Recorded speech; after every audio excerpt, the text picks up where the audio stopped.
Boa noite a todos. Sejam bem-vindos. Que Deus abençoe a presença de cada um que está aqui nessa noite. Para quem nos acompanha também pelo Facebook, pelo YouTube, que Deus te abençoe. Vamos continuar o nosso estudo sobre o livro do profeta Daniel. E o tema dessa noite, o tema de hoje, é a queda de Babilônia. Então nós estaremos estudando capítulo 5 do livro de Daniel. Mas, como de costume, antes sempre do nosso estudo, nós fazemos a oração. Então eu convido a todos mais uma vez a fechar os olhos e vamos falar com o nosso Deus. Pai santo e querido Deus, louvado e exaltado seja o teu santo nome. Te agradecemos, ó Pai, pelo privilégio de mais uma vez nós podermos abrir a tua palavra e aprender na tua vontade desse livro maravilhoso do profeta Daniel. Que o teu Santo Espírito nos conduza em mais esse estudo, ó Deus. Em nome de Jesus, amém. Muito bem, então, como eu já falei anteriormente, a queda de Babilônia. E para nós partirmos aí para o estudo, gostaria de fazer com os irmãos, uma recapitulação cronológica, aqui do livro do profeta Daniel.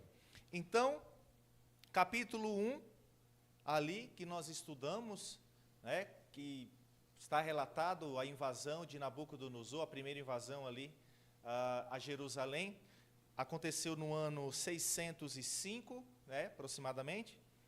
Capítulo 2, nós temos então ao sonho que Nabucodonosor teve da estátua com aqueles diferentes metais, aconteceu ali no ano 602 a.C.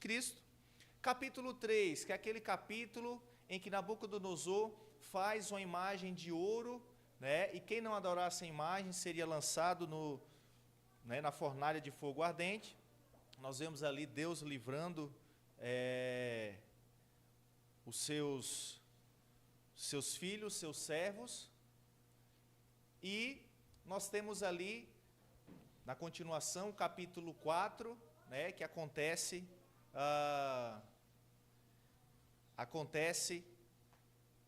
que nós estudamos domingo passado, quando Nabucodonosor, ele tem um sonho, ele fica espantado, e Daniel é chamado, mais uma vez Daniel entra em cena, e ele é chamado para decifrar o sonho, e nós vimos que Nabucodonosor, ele ali sofreu de uma loucura, sofreu de algo estranho, e ele fica por 7 anos afastado do trono da Babilônia, só que, segundo o sonho, segundo a profecia, ele retorna novamente ali para ser rei, continuar sendo rei de Babilônia. Isso acontece ali no ano 568. E hoje nós estaremos estudando capítulo 5, que vai relatar então a queda desse grande império, desse império extraordinário, de grandes feitos, conhecido aí pelo mundo todo, praticamente todas as pessoas já ouviram falar sobre a Babilônia, jardins suspensos e tudo mais. E nós iremos ver que essa profecia da queda de Babilônia se cumpre ali no ano 539. Então, dando prosseguimento ao nosso estudo, vamos falar um pouco então sobre invasões que aconteceram ali ao povo de Deus. Então, a primeira invasão, ou o primeiro cativeiro, nós temos então o cativeiro, chamado cativeiro egípcio, quando o povo de Deus começou a ser escravo no Egito, e Deus levanta um servo, Moisés, para poder libertar o seu povo. Então nós temos depois o segundo cativeiro, chamado cativeiro assírio, que acontece no ano 722 a.C., eu já até comentei em alguns estudos anteriores, em que as 10 tribos do norte foram levadas cativos por poder que até então, nessa época, nesse ano, nesses anos de 722, né, ali no 8º século antes de Cristo, era uma potência, né, o poder assírio. Então leva essas 10 tribos cativos ali, e é chamado cativeiro assírio. E o terceiro cativeiro que nós estamos estudando aqui é o chamado cativeiro babilônico, né? E esse cativeiro babilônico do povo de Deus, as duas tribos que restaram ali do povo de Deus, né? Lembrando que as 10 foram levadas pelos assírios, então restaram duas, Judá e Benjamim, que no ano 605 nós temos ali então a invasão da Babilônia diante de Jerusalém e leva o povo de Deus cativos para a Babilônia, certo? Muito bem, convido a vocês a abrir a palavra de Deus, então, no livro do profeta Jeremias, no capítulo 25 e o verso 11. Esse é o primeiro texto bíblico que nós estaremos lendo essa noite, e é uma profecia extraordinária, porque essa profecia que fora dada ao profeta Jeremias, essa profecia foi dada antes mesmo, é claro, é óbvio, uma profecia foi dada muito tempo antes dos babilônicos invadirem Jerusalém e levarem o povo de Deus cativo. Ok? Então, Jeremias, acompanhe comigo no capítulo 25, verso 11, e está escrito assim: toda essa terra virá a ser um deserto e um espanto. Estas nações servirão ao rei da Babilônia por 70 anos. Então Jeremias recebe a visão, e Jeremias diz para o povo de Deus, né, para aquelas duas tribos que ainda não tinham sido levados cativos, né, vai acontecer essa escravidão, vai acontecer esse cativeiro, só que depois de 70 anos o povo de Deus seria liberto. Essa era a profecia. Ficariam 70 anos, mas depois estariam livres para voltar para Jerusalém. Você pode ler em casa também, capítulo 7, por exemplo, de Jeremias, que também existe a profecia ali, que Nabucodonosor dominaria ali a região do Mediterrâneo por algum tempo, só que ali no mesmo capítulo 7, também deixa claro que Nabucodonosor e a Babilônia também passariam e também seriam derrotados, certo? Mas vamos ler mais um verso, deixa-me ver, acho que é o verso 12, né? Até o verso 11 aí, mas se não me engano é o verso 12, que diz o seguinte: acontecerá, porém, que quando se cumprirem os 70 anos, castigarei a iniquidade do rei da Babilônia e a desta nação, diz o Senhor, como também a da terra dos caldeus. Farei deles ruínas perpétuas. Então a ordem de Deus, a profecia de Deus, a palavra de Deus foi clara a Jeremias, e Jeremias externou ao povo, passou essa mensagem para o povo: olha, vocês vão ser escravos, ou seja, nós vamos ser escravos, que Jeremias fazia parte do povo de Deus, pelos babilônicos, e durante 70 anos nós iremos ficar escravos. Só que, quando se completarem os 70 anos, o povo de Deus será liberto. Olha só que coisa extraordinária. E realmente aconteceu de acordo com a profecia de Jeremias, certo? Só que a profecia é algo tão extraordinário que nós temos o tempo em que o povo de Deus ficariam cativos, né? E nós temos também quem que libertaria o povo de Deus, os filhos de Deus. Então há uma profecia em que deixa claro quem seria o libertador do povo de Deus após esse período de cativeiro babilônico. Então, acompanhe comigo no capítulo 45, de Isaías, Isaías 45, o verso 1. Isaías 45 e o verso 1. Olha o que está escrito aqui. Assim diz o Senhor ao seu ungido, a Ciro, olha que interessante, a quem tomo pela mão direita, para bater as nações ante a sua face, e para descingir os lombos dos reis, e para abrir diante dele as portas que não se fecharão. Que profecia extraordinária. Lembrando que Isaías, ele escreve, ele relata essa profecia, sabe quanto tempo antes do próprio Ciro nascer? 150 anos antes de Ciro nascer, o profeta Isaías, inspirado por Deus, ele diz: quem vai libertar o povo de Deus do cativeiro babilônico, que aconteceria no futuro, será um homem. E dá o nome a esse homem, Ciro. Olha que coisa impressionante. E é interessante que no capítulo 44, também de Isaías, o verso 27 e o verso 28, acompanhe comigo na tela, vem descrevendo qual iria ser a estratégia militar que Ciro usaria para derrotar a Babilônia. Olha o que está escrito. Que digo a profundeza das águas, seca-te, e eu secarei os teus rios. Que digo de Ciro, ele é meu pastor, e cumprirá tudo o que me apraz.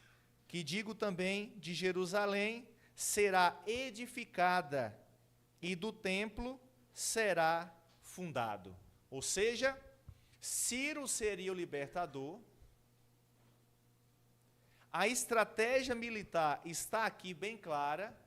Ciro usaria uma técnica, uma passagem de rio, e nós iremos ver que rio é esse que Ciro precisa atravessar, precisa secar também, para poder atravessar, poder entrar em Babilônia, para poder vencer aquele grandioso império. Só que, se nós voltarmos aqui em relação, por exemplo, a invasões babilônicas, vale lembrar que a Babilônia invadiu Jerusalém por pelo menos 3 vezes. A primeira invasão em 605, quando Nabucodonosor invade a Jerusalém, leva os príncipes, boa parte do povo cativo, leva também ali alguns utensílios da casa de Deus.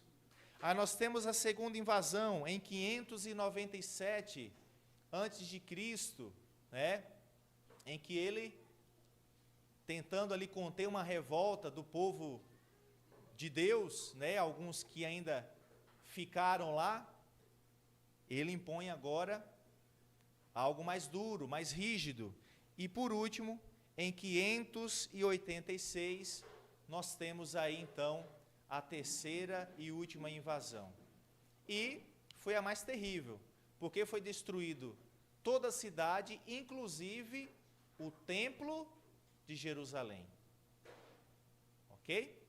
Aquele templo, em que Salomão ergue, com o poder de Deus, com a ajuda de Deus, mas que, infelizmente, acaba sendo destruído. Então, nós temos aí, em relação aos 70 anos de escravidão, se pegarmos, por exemplo, o ano 605, fizermos aí uma conta, chegaremos ao ano aproximado de 536, em que o povo ali começa a ter a oportunidade de voltar para Jerusalém, certo? Então, muito bem. Então, vamos ver agora o capítulo 5 de Daniel, vamos entender como que a profecia da queda de Babilônia se cumpriu. Abra, então, a sua Bíblia no livro do profeta Daniel, capítulo 5. E vamos ler o verso 1, que diz assim: O rei Belsazar deu um grande banquete a 1000 dos seus grandes e bebeu vinho na presença dos 1000. Então, o texto diz que o rei ali, o rei de Babilônia, era Belsazar. Tudo bem? Até o nome Belsazar está em negrito, está diferente. Por quê? Porque nós precisamos entender quem era Belsazar. Certo? Quem era Belsazar? Guarde esse nome, o nome desse rei, e nós iremos entender porque mais alguns personagens irão aparecer e nós estaremos fazendo um link para entendermos aqui o contexto dessa história. O verso 2 diz: Enquanto Belsazar bebia e apreciava o vinho, ele mandou trazer os utensílios de ouro e de prata que Nabucodonosor, seu pai, tirara do templo que estava em Jerusalém, para que neles bebessem o rei e os seus grandes e as suas mulheres e concubinas. Então, olha o cenário. Uma festa, né?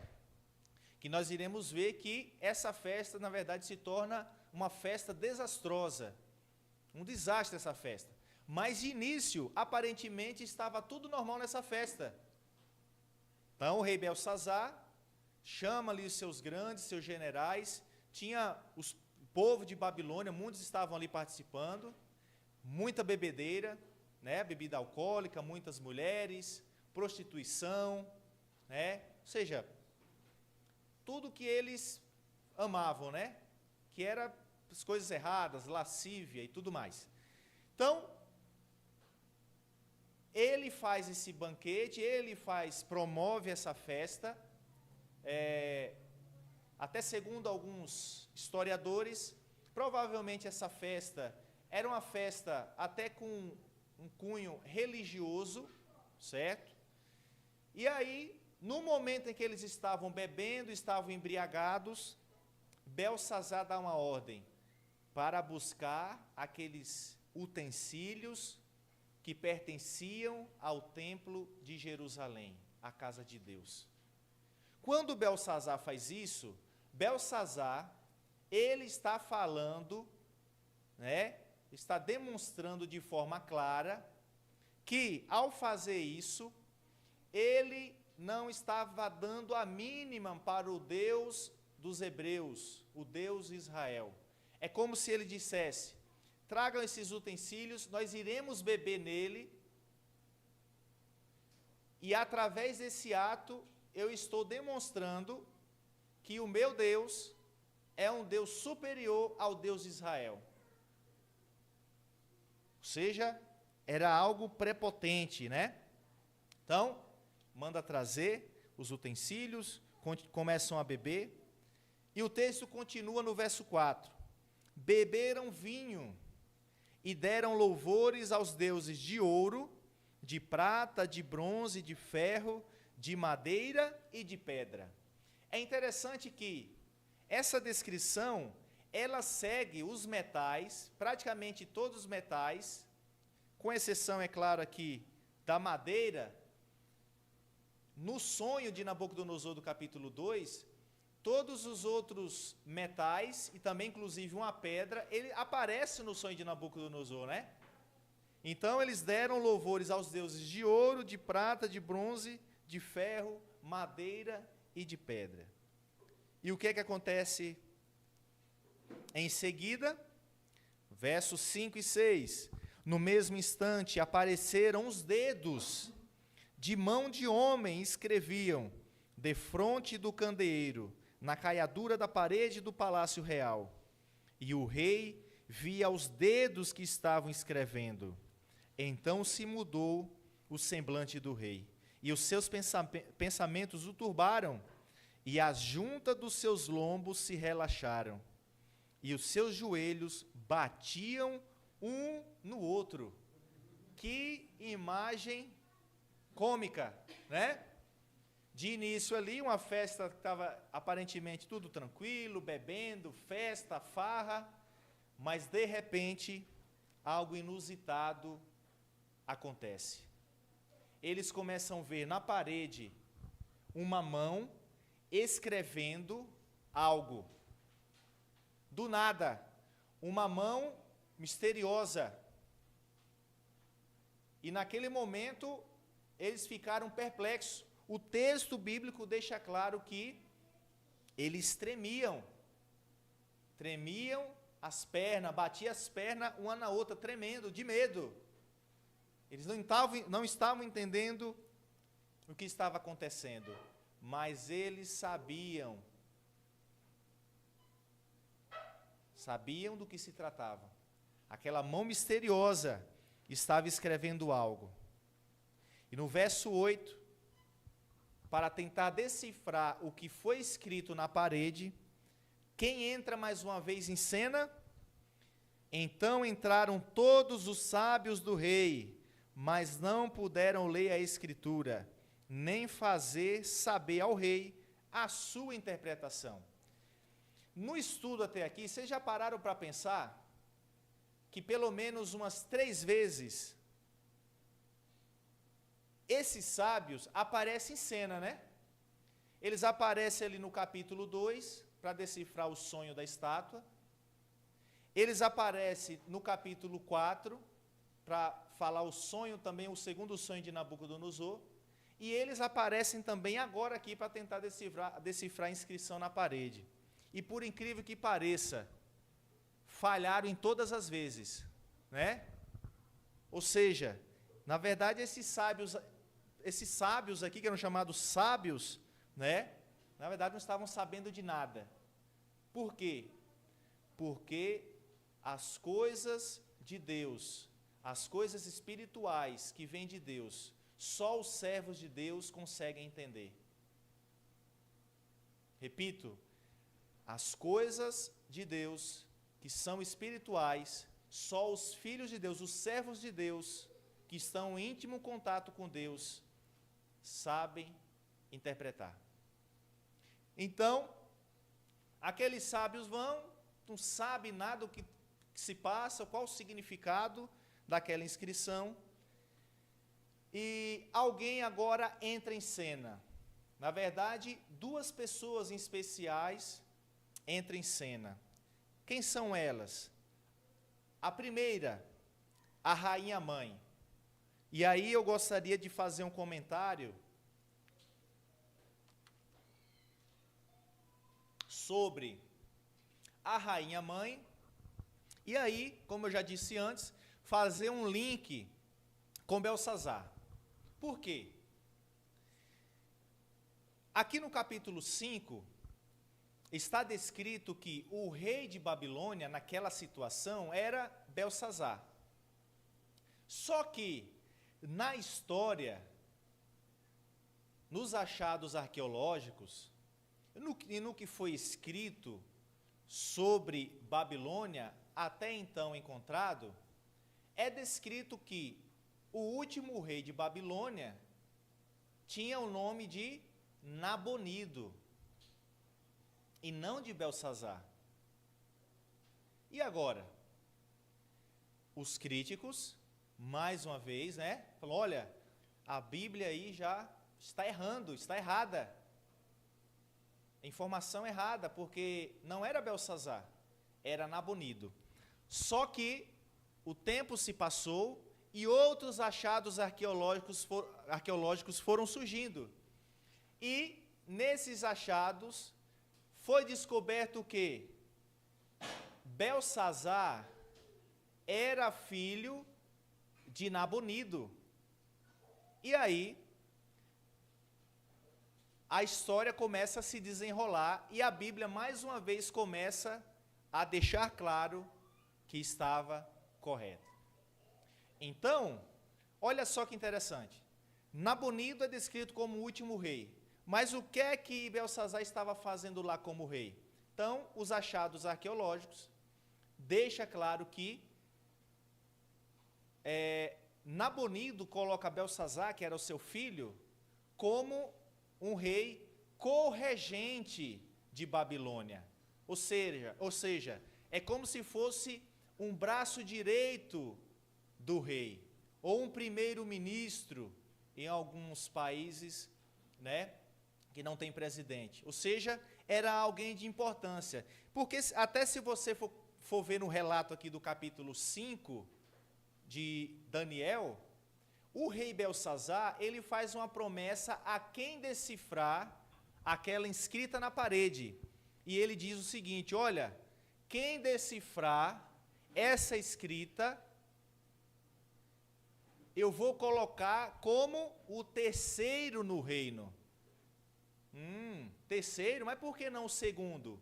Porque o primeiro era Nabonido, o segundo era ele, e o terceiro seria esse que decifrasse a inscrita na parede. Olha que interessante. E essa rainha mãe? Essa rainha mãe era, pela história, né, muitos acreditam, até um historiador chamado Heródoto, ele escrevendo sobre Babilônia, sobre história da Babilônia, da queda e tudo mais, ele descreve que essa mulher era uma mulher chamada Nitócris, que era mãe de Belsazar. Então ela entra em cena aqui, certo? Ela entra em cena e ela diz o seguinte para Belsazar, que era o rei corregente, né? Porque Nabonido, só um detalhe interessante, ele não gostava muito de ficar em Babilônia. Ele gostava de ficar mais na região da Arábia, principalmente ali na região chamada de Temã. Então, a mãe de Belsazar diz o seguinte: há no teu reino, Belsazar, um homem que tem o espírito dos deuses santos. Nos dias de teu pai, se achou nele luz e inteligência e sabedoria como a sabedoria dos deuses. Teu pai, o rei Nabucodonosor, sim, teu pai, ó rei, o constituiu como chefe dos magos, dos encantadores, dos caldeus e dos feiticeiros. Outro detalhe interessante, que essa rainha-mãe fala que Belsazar era filho de Nabucodonosor. Mas nós temos que entender que quando a rainha-mãe cita que Nabucodonosor era pai de Belsazar, não era o pai legítimo de sangue, mas que vinha da linhagem. Como, por exemplo, o cego Bartimeu, quando Jesus passa, ele grita o quê? Jesus, filho de Davi, né? Tenha compaixão de mim. Nós sabemos que Jesus não era filho de Davi, mas era da linhagem, ok? Então, esse detalhe aqui segue a mesma linha de raciocínio, certo? Então, Belsazar era neto de Nabucodonosor, certo? A rainha-mãe era filha de Nabucodonosor. Então, nós temos ali, então, essa rainha-mãe que conhecia Daniel já, era de conhecimento dela, esse grande homem de Deus, e que por muito tempo foi ali o braço direito de Nabucodonosor. Nabucodonosor este que, durante o seu reinado ali em Babilônia, se não me falha a memória, uns 43 anos de reinado em Babilônia, ele faz coisas extraordinárias naquela cidade. Muitos templos, os jardins suspensos, né? E esses jardins suspensos, é interessante que é considerado uma das 7 maravilhas do mundo antigo. Jardins suspensos tinha 6 pavimentos, e todos esses pavimentos tinham diversas espécies de plantas, né? E alguns historiadores citam que, muito provavelmente, Nabucodonosor faz esses jardins suspensos para sua amada esposa, ok? Então, além disso, muros praticamente intransponíveis, eram muros gigantescos, altíssimos, era praticamente impossível alguém atravessar o muro, certo? Ou seja, Nabucodonosor no seu reinado, e depois também ali os seus descendentes, eles fazem uma certa fortificação ali no reino de Babilônia, para que nenhum poder externo pudesse entrar, pudesse atravessar. Há quem diga também que Babilônia era tão fortificada e tão segura, que segundo alguns historiadores, Babilônia poderia sobreviver por pelo menos 20 anos, sem precisar ninguém sair de dentro da cidade, só com os recursos próprios. Era uma potência, né? 20 anos, olha só que interessante. Mas isso acabaria, por quê? Quando Daniel entra em cena, Daniel começa a conversar com o rei. E Daniel, ao conversar com o rei, Daniel começa a decifrar o que estava escrito na parede. Quem havia escrito e qual era a mensagem. E no verso 24 e 25, acompanhe comigo, diz o seguinte: então da parte dele foi enviada aquela mão, ou seja, da parte dele quem? De Deus. Foi enviada aquela mão que traçou esta escritura. Esta, pois, é a escritura que se traçou. Mene, mene, tekel e parsim. E Daniel vem traduzindo, verso 26 e 27, esta interpretação, então, da escrita. Mene significa que contou Deus o teu reino, ó Belsazar, e deu cabo dele. Tekel, pesado foste na balança e achado em falta. E por último, Pérez, na tradução, na palavra antes era parsim, agora é Pérez, é uma mudança, ou seja, segundo alguns estudiosos, é como se fosse um plural da palavra parsim, que significa dividido foi o teu reino e dado aos medos e aos persas. Essa era o significado da escrita misteriosa. Ou seja, entre outras palavras, Daniel diz para o rei: Rei Belsazar, o seu reino está com o tempo contado. E não está nem com os dias contados, como nós costumamos dizer no nosso vocabulário hoje. Estão com os minutos contados.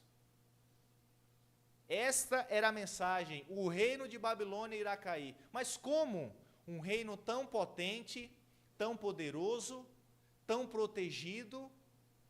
Vale ressaltar que nesse reino passava por dentro de Babilônia o rio chamado Eufrates. Do outro lado tinha um rio chamado Rio Tigre, Só que, capítulo 5, o verso 30 e 31, se cumpre a palavra profética. Que está escrito assim: naquela mesma noite foi morto Belsazar, rei dos caldeus, e Dario, o Medo, com cerca de 62 anos, se apoderou do reino. Olha só que coisa impressionante. Podemos nos perguntar, mas não era Ciro que invadiria, que libertaria? Iremos chegar lá. Porque Dario aparece aqui, Vamos entender tudo, o contexto. Então, nós temos agora aqui contexto do rio Eufrates. Babilônia ali, banhada pelo rio Eufrates. Na verdade, o rio Eufrates, segundo historiadores, passava por dentro de Babilônia. E, como nós lemos o texto de Isaías, lembram? Ciro iria ser o libertador. Qual era a estratégia militar? Os rios, ou o rio, secariam. E Ciro conquistaria a Babilônia. Qual foi a estratégia de Ciro, então, de acordo com a história? É claro, a orientação de Deus, inteligência. era impossível atravessar os muros, era impossível passar por cima dos muros. Ciro, com a sua estratégia extraordinária, ele faz o quê? Ele descobre que próximo de Babilônia existia um lago, que era um lago que praticamente estava seco, tipo um reservatório de água, estava praticamente seco. Qual foi a estratégia de Ciro? Ele desvia o curso da água que entrava em Babilônia, do rio Eufrates, e ele, nesse desvio do curso da água, essa água iria para esse lago que estava praticamente seco. Ou seja, para essa água entrar dentro de Babilônia, existiam ali em Babilônia, por baixo dessas águas e por baixo das cidades, alguns portões, algumas portas de ferro. E aí o que acontece? O rio é desviado, as águas baixam, e aí Ciro, com seu exército, entra em Babilônia, exatamente onde entrava o rio Eufrates. E é interessante que aquelas portas de ferro, que geralmente estavam fechadas, elas estavam abertas. Quem que abriu? A profecia não falha, irmãos. Alguém deixou aberto. Elas se abriram. E Ciro e seu exército entra em Babilônia. E é interessante que quando nós estudamos a história, praticamente um reino, quando passava e um outro reino surgia, geralmente era através de guerras, de combate, de luta. Só que na história da queda de Babilônia, não há combate, nenhum combate registrado, não há luta, não há nada. Sabe por quê? Porque o povo estava todo embriagado. Os babilônicos estavam todos embriagados, eles estavam naquela festa, eles estavam exaustos, muitos estavam dormindo, e foi a batalha, poderia dizer, a batalha mais fácil da história. Ciro entra ali com seu exército, sem nenhuma dificuldade, e eles matam todos que estavam ali, inclusive Belsazar, que era o rei. Que extraordinário, né? A profecia se cumprindo. Existe um achado arqueológico, esse aí que está na tela, que é chamado cilindro de Ciro. Esse cilindro de Ciro, o original, está no Museu Britânico, lá em Londres. E nesse cilindro de Ciro, tem só uma ressalva aqui, eu vi uma réplica desse cilindro. Quem já foi no NASP, agora tem um MAB lá, né? Mas antes tinha o museu ali de arqueologia, que era um pouquinho menor, né? Agora tá bem maior. Mas existe uma réplica, uma cópia desse cilindro aqui. E nesse cilindro está registrado que Ciro, próprio Ciro manda escrever, que ele foi vitorioso, recebido pelo povo da Babilônia como seu governante, e entrou na cidade em paz. Ele exalta os esforços, no caso do cilindro aqui, exalta os esforços de Ciro como um benfeitor dos cidadãos de Babilônia, responsável por melhorar suas vidas. Ciro era um cara extraordinário. Qual era o pensamento dele? Liberdade para as pessoas cultuarem aos seus deuses, certo? Da maneira como bem entendesse. Tanto é que quando Ciro invade a Babilônia, Ciro começa a emitir decretos que deixam o povo à vontade para voltar para as suas terras. Não só os judeus, mas outros povos que eram cativos em Babilônia. Ciro dá liberdade para as pessoas voltarem aos seus lares, inclusive os judeus voltarem a Jerusalém. Só que essa queda de Babilônia, será que essa história como essa história se relaciona com os nossos dias? Será que existe algum paralelo? Será que a palavra de Deus fala algo para os últimos dias? Sim. Em Apocalipse, capítulo 18, profeta João, e eu gostaria de ler com os irmãos, o verso 2 e o verso 3, primeiramente, e diz o seguinte: profeta João, inspirado pelo Espírito Santo, ele escreveu: então exclamou com potente voz, dizendo: caiu, caiu a grande Babilônia, e se tornou morada de demônios, covil de toda espécie de espírito imundo e esconderijo de todo gênero de ave imunda e detestável. Pois todas as nações têm bebido do vinho do furor da sua prostituição. A pergunta que eu faço para os irmãos, para quem nos acompanha pelo YouTube, pelo Facebook: como que João está descrevendo a queda de Babilônia, se Babilônia já caiu lá no passado, na época de Daniel, pelo menos 600 anos antes? Por que João, ele descreve uma queda de Babilônia? Sabe por quê? Porque essa Babilônia que João descreve não é uma Babilônia física. A física tinha passado, mas é uma Babilônia espiritual.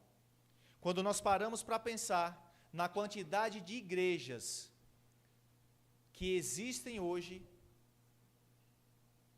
pelo menos catalogadas 34 mil igrejas, cada dia surgindo novas igrejas, cada igreja para o seu próprio gosto, cada um interpretando a palavra de Deus como lhe apraz, como lhe deseja. Quando aqui fala da grande Babilônia, é sobre essa Babilônia, essa confusão religiosa, de doutrinas que não estão na Bíblia, mas que as pessoas estão usando a Bíblia e pregando essas doutrinas como se aqui estivesse. A palavra de Deus diz que caiu, caiu a grande Babilônia. A Babilônia espiritual, irmãos, também irá cair. Essa confusão religiosa. 34 mil religiões, podemos nos perguntar, você que nos acompanha em casa, você pode se perguntar também, mas 34 mil religiões, será que qual é a verdadeira? Qual a religião verdadeira? Será que todas levam a Jesus, a Deus? Não. Todos os caminhos não levam a Deus. O nosso caminho, a nossa regra de fé é a palavra de Deus. Quer descobrir a igreja verdadeira? Estude a palavra de Deus. Leia a palavra de Deus. Existe sim a igreja de Deus. Sabe por quê? Isso é bíblico. No passado, o povo de Deus quem era? Eram os babilônicos? Eram os hititas? Eram os assírios? Eram os gregos? Não. O povo de Deus do Antigo Testamento do passado era o povo de Israel. Tinha um povo específico para levar uma mensagem. Entendam bem, não era só eles que precisariam ou que iriam receber a salvação. Mas esse povo tinha a responsabilidade de compartilhar as verdades da palavra de Deus para que outras pessoas também pudessem serem salvas. A igreja de Deus no Novo Testamento, a igreja apostólica, a igreja cristã, essa é a igreja de Deus.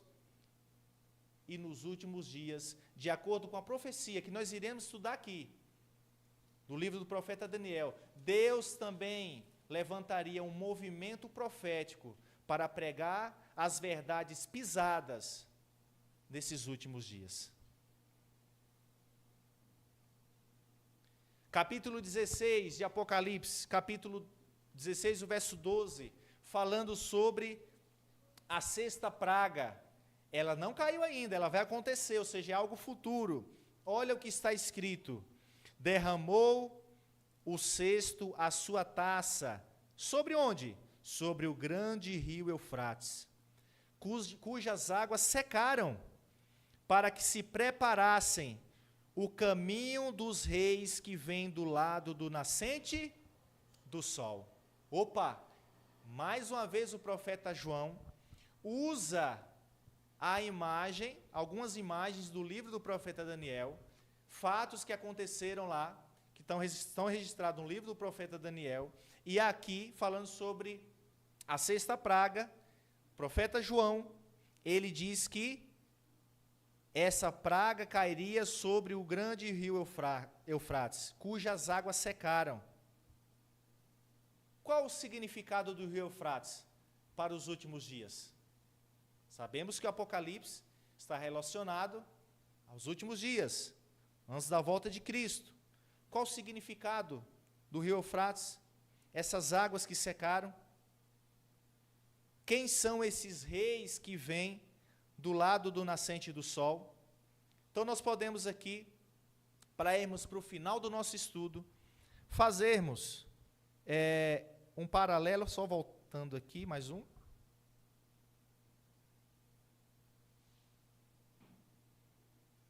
Aquela tabela para mim, por favor. Isso, obrigado. Então vamos ver aqui a tipologia bíblica entre o livro de Daniel e o livro do Apocalipse. No estudo de teologia, nós temos uma linguagem chamada tipo e antítipo. Então, no livro de Daniel, nós temos ali a Babilônia física. Já no livro do Apocalipse, nós temos essa Babilônia mística, uma Babilônia espiritual, que mistura verdade com mentiras. Nós temos ali no livro do profeta Daniel, Ciro, como um tipo de Cristo libertando o povo do cativeiro babilônico. No Apocalipse, nós temos Cristo voltando nas nuvens dos céus para libertar o seu povo. Daniel, nós temos o rio Eufrates, o rio físico. Já em Apocalipse, o rio Eufrates, que é citado ali no capítulo 16, em relação à sexta praga, são as condições atuais, ou seja, condições geopolíticas que aconteceriam antes do retorno de Jesus. O que estaria acontecendo? Os movimentos políticos, civis, religiosos, ou seja, tudo isso, as condições atuais. E aí nós temos em Daniel os reis do Oriente, ou seja, Ciro, e seu exército, e aqui nós temos no Apocalipse esses reis, que vêm do Oriente, do nascer do sol, que significa que esses reis é Cristo e seus anjos. Amém? Então, nesse estudo, nós entendemos como que aconteceu a queda da Babilônia, todo o seu contexto, esse link com o livro do Apocalipse, que isso é muito importante, e vale ressaltar, eu já falei aqui antes, mas vou repetir novamente, o livro de Daniel precisa ser estudado junto com o livro do Apocalipse, porque falam de assuntos semelhantes, de assuntos iguais. Só que eu tenho algo que infelizmente é algo triste para falar aqui desse estudo. Por quê? Quando Ciro invade a Babilônia e vence os babilônicos, e Ciro começa ali o seu trabalho, emitindo os seus decretos. Só voltando aqui, falando sobre Dario, existiam os medos e persas, essa junção do reino, Ou seja, Dario era dos medos, Ciro era dos persas.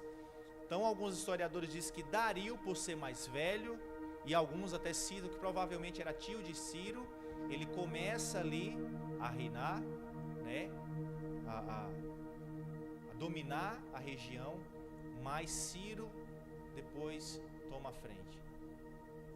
Ciro ao emitir os decretos para que os povos pudessem voltar às suas terras, quando Ciro dá liberdade para os judeus voltarem para suas terras, aí é onde entra a parte triste. Sabe por quê? Porque muitos judeus, eles não quiseram voltar para Jerusalém. É triste. Quando Ciro dá liberdade, muitos decidem não voltar. Muitos decidem continuar residindo em Babilônia. Por quê? Porque criaram laços com Babilônia. Criaram laços terrenos com aquela localidade. A profecia dizia que depois de 70 anos o povo deveria voltar, reconstruir a cidade, reconstruir o templo, mas infelizmente poucos voltaram. A maioria ficaram em Babilônia.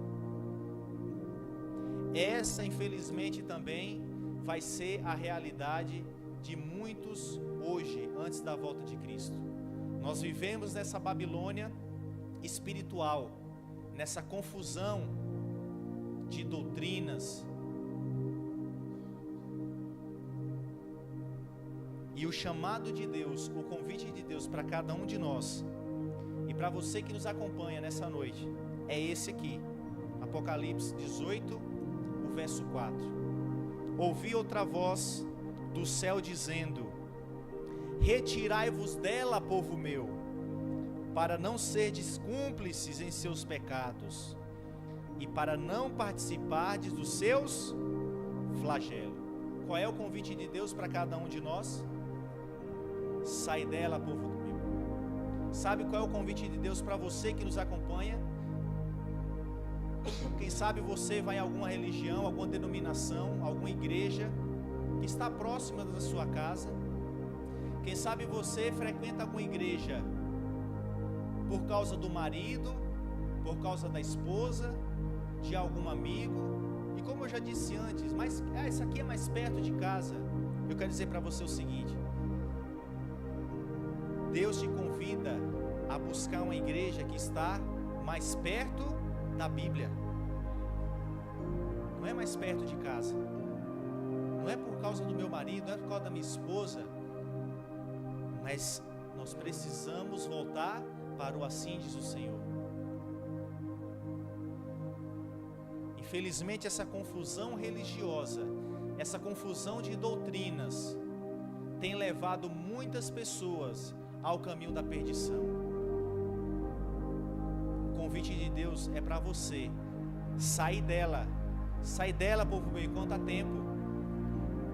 A palavra de Deus diz que Babilônia espiritual vai acabar, essa confusão vai acabar. Mas você precisa sair dela. Você precisa vir para a Bíblia, para o povo da Bíblia, para o povo que estuda a Bíblia, que prega a palavra de acordo como ela é, ou assim diz o Senhor, e não assim o que eu acho.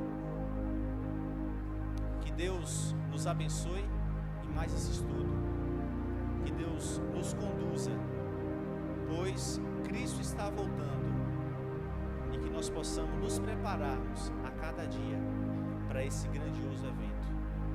Vamos ficar em pé e vamos fazer a oração final. Santo Deus, poderoso Pai, estudamos o capítulo 5 de Daniel. Esse capítulo falou sobre a queda desse grande império da Babilônia. Em Apocalipse também cita que há uma Babilônia ainda existente no mundo de hoje, e é uma Babilônia espiritual, mística. Essa Babilônia, que o próprio nome significa essa confusão religiosa, doutrinária, infelizmente tem levado muitas pessoas para o erro, para a mentira. Então, ó Deus, que o Senhor toque no coração de cada uma dessas pessoas, principalmente que nos acompanham pelo Facebook, pelo YouTube, para que elas possam enxergar a palavra de Deus assim como ela é, que elas possam enxergar a verdade presente nesse livro maravilhoso, que elas voltem para a Bíblia, que elas abram a palavra de Deus e que elas saiam, ó Pai, dessa Babilônia que será em breve destruída quando o Senhor voltar. Nos ajude, ó Pai, a estarmos preparados para esse grandioso dia. Em nome de Jesus, amém.